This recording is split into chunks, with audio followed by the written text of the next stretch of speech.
Hello everyone.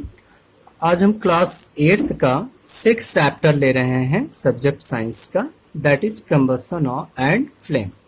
Combustion and flame की बात अगर यदि हम करते हैं तो इसमें जैसे कि कंबसन में लिखा गया है, a chemical process in which a substance reacts with the oxygen to give heat and light is called combustion.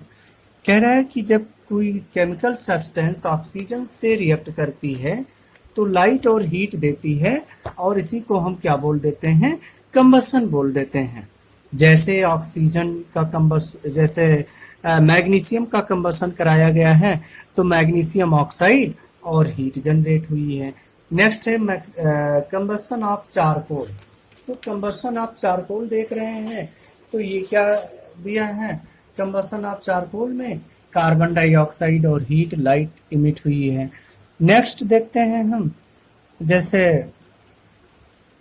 आपका है combustion and non combustible substances. Combustion क्या होता है, combustible and non combustible substance क्या होता है, जो मतलब ऑक्सीजन के साथ रिएक्ट करे उसे हम कंबस्टेबल सब्सटेंस कहेंगे, और जो रिएक्ट ना करे उसे हम कंबस्टेबल सब्सटेंस नहीं कहेंगे। Those substance which can be burn, देखिए यहाँ पर पेज नंबर 92 पर those substance which can burn are called combustible substances. कह रहा है जो कोई सब्सटेंस बर्न कर जाए उसे हम कंबस्टेबल सब्सटेंस कहते हैं। जैसे एग्जाम्पल ले लें, LPG, CNG, would, charcoal, petrol, diesel, alcohol, ये सभी मैग्नीशियम, रिबन वगैरह वगैरह, ये सभी क्या करते हैं, कंबस्टेबल सब्सटेंस हुआ करते हैं। नेक्स्ट है दो substance which do not burn, जैसे जो बर्न ना करे, जैसे stone, glass, cement, brick, soil, sand, water, iron, nails, copper object, है ना, ये सभी नॉन कंबस्टेबल्स हुआ करते हैं। नेक्स्ट है टॉपिक जो हमारा कंडीशंस नेसेसरी फॉर कंबसन। कौन कौन से कंडीशन होने चाहिए कंबसन के लिए, वो जरा देखना है हमें। प्रेजेंस ऑफ कंबस्टेबल सब्सटेंस, पहली चीज़ें ऐसा सब्सटेंस होना चाहिए जो कंबस्टेबल हो। दूसरी चीज़ें presence of supporter of combustion, supporter भी होना चाहिए कंबसन कराने वाला सब्सटेंस, जैसे ऑक्सीजन वगैरह। Heating the combustible substance to its ignition temperature. अच्छा, इग्निशन टेम्परेचर पहले यही जान ले होता क्या है। Ignition temperature, this temperature which is required for the combustion. Combustion के लिए जो टेम्परेचर रिक्वायर्ड होता है उसे इग्निशन टेम्परेचर कहते हैं, है ना। तो ये चीज़ें हो गई। तो नेक्स्ट हम देखते हैं combustible substances. Combustible substance, the presence of combustible substance is necessary for combustion to takes place, है ना। कोई जो है वो होना चाहिए सब्सटेंस वगैरह जो कंबस्टेबल हो। सपोर्टर ऑफ कंबसन जैसे ऑक्सीजन वगैरह होना चाहिए, है ना।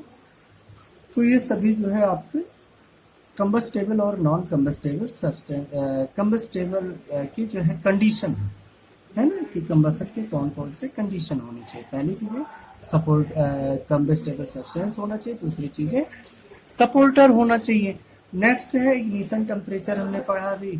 तो इग्निशन टेम्परेचर ऐसा लोवेस्ट टेम्परेचर जो कि स्टार्ट कर पाए कंबसन को, उसको हम बोलते हैं इग्निशन टेम्परेचर। नेक्स्ट अगर यदि हम बात करते हैं, जैसे कि आपकी जो है नेक्स्ट टॉपिक जो आ रही है, some of the substances having low ignition temperature.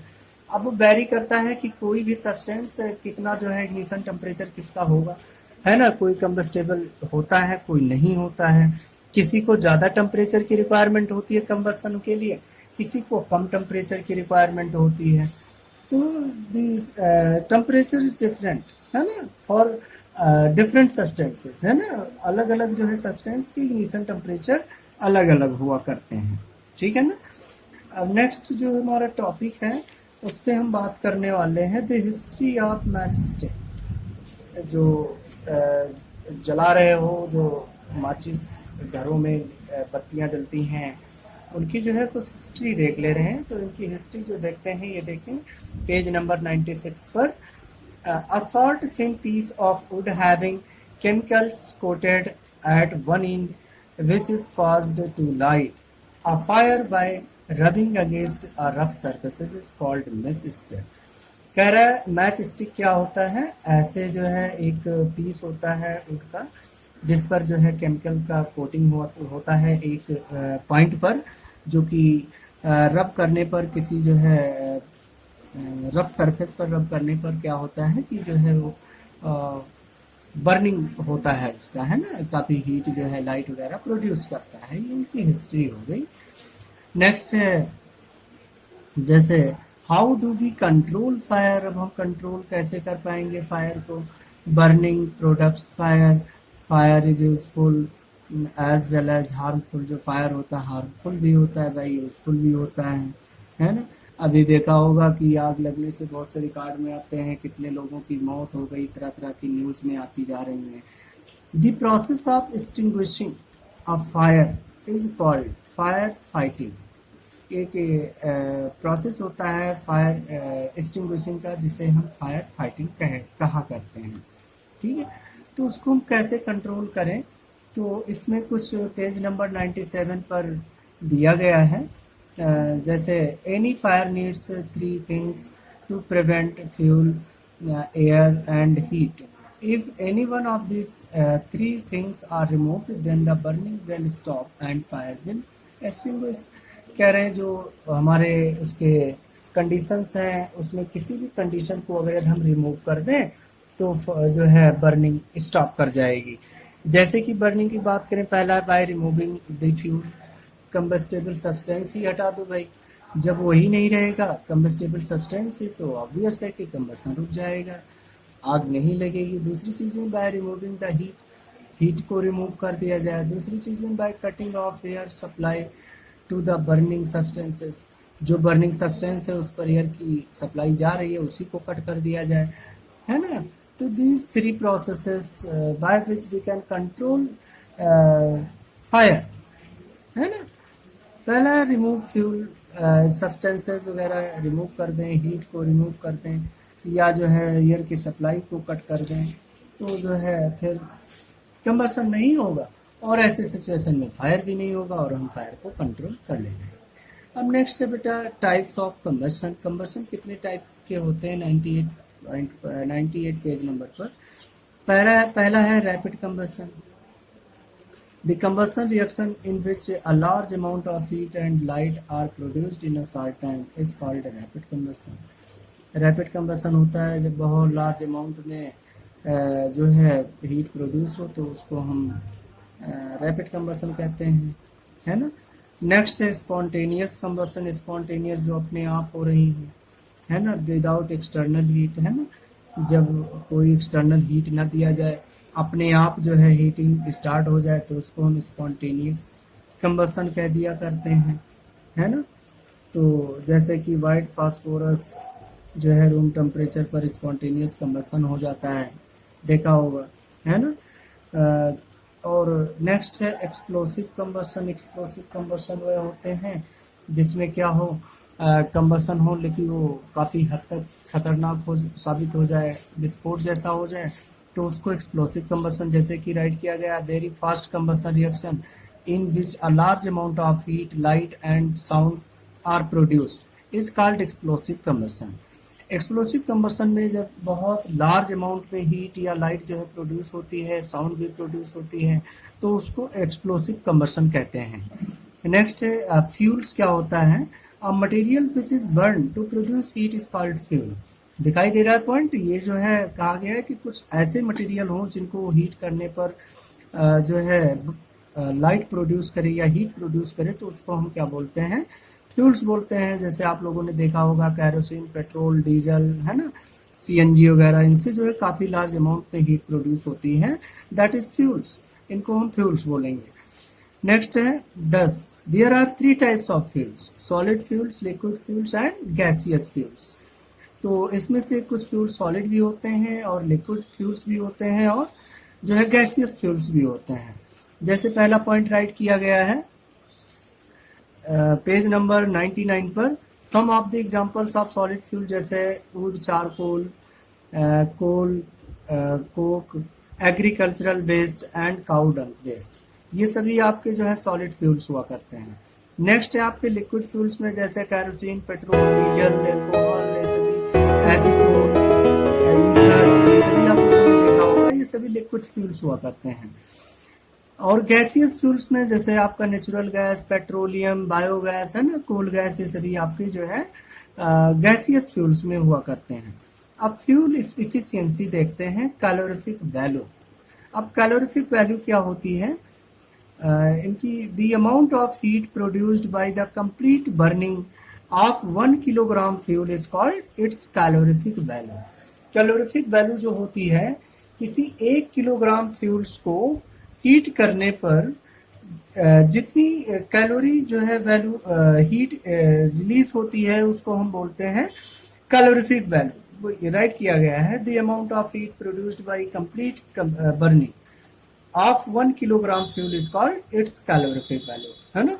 यानी 1 किलोग्राम जो है फ्यूल को जलाने पर जितनी हीट प्रोड्यूस होती है, जितनी क्वांटिटी में हीट प्रोड्यूस होती है, दैट इज कैलोरीफिक वैल्यू। अब देखिए डिफरेंट जो सब्सटेंसेस होते हैं या डिफरेंट जो फ्यूल्स होते हैं उनकी कैलोरीफिक वैल्यू अलग अलग हुआ करती है ना। जैसे कैलोरीफिक वैल्यू की ये चार्ट हम देखते हैं पेज नंबर 100 पर, इसमें जो है दिखाया गया है। जैसे कि आपका काउ डंग का जो कैलोरीफिक वैल्यू है वो आ रहा है 6000 to 8000 किलो जूल पर केजी, है ना। ऐसे ही वुड का जो है आ रहा है 17000 to 22,000 किलो जूल पर केजी। तो ये आपके जो है कैलोरीफिक वैल्यू हैं। जैसे सीएनजी, पेट्रोल, सबके अलग अलग कैलोरीफिक वैल्यू हुआ करते हैं। तो इस तरह से आप लोग देख सकते हैं कैलोरीफिक वैल्यू अलग अलग सब्सटेंसेस के अलग अलग हुआ करते हैं। नेक्स्ट है कैरेक्टरिस्टिक्स ऑफ आइडियल फ्यूल्स। जो आइडियल या जो है गुड फ्यूल्स हुआ करते हैं उसकी कैरेक्टरिस्टिक्स फीचर्स क्या होते हैं। जैसे हम मार्केट में गए फ्यूल्स लेने, तो उसके लिए हमें क्या क्या तरीके होंगे डायग्नोस्ट करने के लिए, हम कैसे पहचान पाएंगे कि ये गुड फ्यूल्स है या बैड फ्यूल्स है, इसकी कैलोरीफिक वैल्यू अच्छी होगी। तो कैलोरीफिक वैल्यू तो आप इस डाटा से जान सकते हैं। और कुछ इम्पोर्टेंट इसकी जो है क्वालिटी भी है जिससे हम आइडेंटिफाई कर ले जाएंगे कि जो है कौन से गुड फ्यूल्स हुआ करते हैं या आइडियल फ्यूल्स हुआ करते हैं। It has a high calorific value, है ना। पहली चीज़ें जो गुड फ्यूल्स होंगी उसकी जो कैलोरीफिक वैल्यू है वो हाई हुआ करेगी। It Burns easily in air at moderate rate, कह रहा है बहुत मॉडरेट रेट में और बहुत आसानी से ये बर्न कर जाते हैं, ठीक है ना। It has a proper ignition temperature, इसके पास जो इग्निशन टेम्परेचर है वो कभी वेरी नहीं करेगा कि मान लो कभी हम 25 डिग्री सेल्सियस रूम टेम्परेचर पर ही जला दिए, कभी 35 दे दिया तो कभी 20 डिग्री सेल्सियस, मतलब उसकी भी फिक्स इग्निशन टेम्परेचर होगा कि मतलब इतने टेम्परेचर पर ये सब्सटेंस बर्न ही कर जाएगा, ये फ्यूल्स बर्न कर जाएगा, कंबशन हो जाएगा। नेक्स्ट है fourth point, it does not produce any harmful gases और leave any residue after burning. देखिए जो चौथी बात है इसकी इम्पोर्टेंट बात यह है कि उसको ये हार्मफुल गैसेस नहीं रिलीज करेगी। ये तो बहुत अच्छी चीज़ें हैं। अभी आजकल देखा होगा कि बहुत से जो है लोग क्या कर रहे हैं, ग्लोबल वार्मिंग से बहुत ढेर सारी डेथ होती जा रही है। एसिड रेन से, एसिड रेन NO2SO2 जो है बनाता है H2SO4, nitric acid, sulphuric acid, है ना। तो ये सब जो है कोई भी मतलब हार्मफुल गैसेस ये रिलीज नहीं करते हैं जिससे किसी को प्रॉब्लम हो। दूसरी चीज़ है इसको बर्न करने के बाद जो है कभी भी रेजिड्यू नहीं मतलब प्रोड्यूस होगी, यानी कभी भी जो है क्या होगा कि वो कभी कह सकते हैं कि बाई प्रोडक्ट नहीं फॉर्म होगा, है ना। It cheap, readily available and easy to transport. और दूसरी बात यह है कि इसको आसानी से हम क्या करते हैं कि हमें मिल जाता है, मतलब बहुत सस्ते में हमें मिल जाता है। क्लियर हो रहा है बात। तो ये सारे इनकी जो है करेक्टरिस्टिक्स फीचर्स हैं जिससे हम आइडेंटिफाई कर सकते हैं कि गुड फ्यूल्स है कौन। क्लियर। नेक्स्ट हम बात करते हैं फ्लैम की। फ्लैम की अगर बात करते हैं तो फ्लैम देखा होगा, a flame is a region where combustion of gaseous substances takes place. जो फ्लेम होता है वो ऐसा रीजन होता है जहां कंबशन सब्सटेंसेस का हुआ करता है, दैट इज फ्लैम। ठीक है ना। तो ये चीजें फ्लैम की हो गई। अब नेक्स्ट जो बात करेंगे structure of a flame. Structure flame की बात करें तो देख रहे हैं आप लोग, इसके बेसिकली जो है 3 जोन होते हैं। पहला जोन है the inner most zone of a flame is dark और ब्लैक। जो इनर मोस्ट जोन होता है वो क्या होता है, डार्क हुआ करता है। ठीक है ना, समझ गए। या ब्लैक साइड का, ये देखिए जो बीच में ये दिख रहा है फिगर में, ये आपका जो है इनर मोस्ट जोन होता है। सेकंड जोन है the middle zone of a flame is yellow. जो ये मिडिल जोन है ये येलो कलर का होता है। नेक्स्ट है the outer most zone, the outer zone of a flame is blue. जो ये ब्लू कलर का जोन है, ये जो होता है ये कैसा होता है, ब्लू कलर का हुआ करता है आउटर जोन। ठीक है ना। अब जो ब्लू जोन है वो हॉटेस्ट पार्ट होता है ना। लेकिन जो मिडिल जोन होता है यानी येलो पार्ट जो है वो मॉडरेटली हॉट होता है। ठीक है ना। लेकिन जो ब्लैक पार्ट है यानी इनर मोस्ट जोन जो होता है वो लीस्ट पार्ट होता है, लीस्ट हॉट पार्ट होता है, यानी बहुत कम, है ना, हॉट होगा। दूसरी चीजें जो इसमें विक लगी होती है वो आप लोग देख रहे हैं, और जो कैंडल है वो वैक्स कैंडल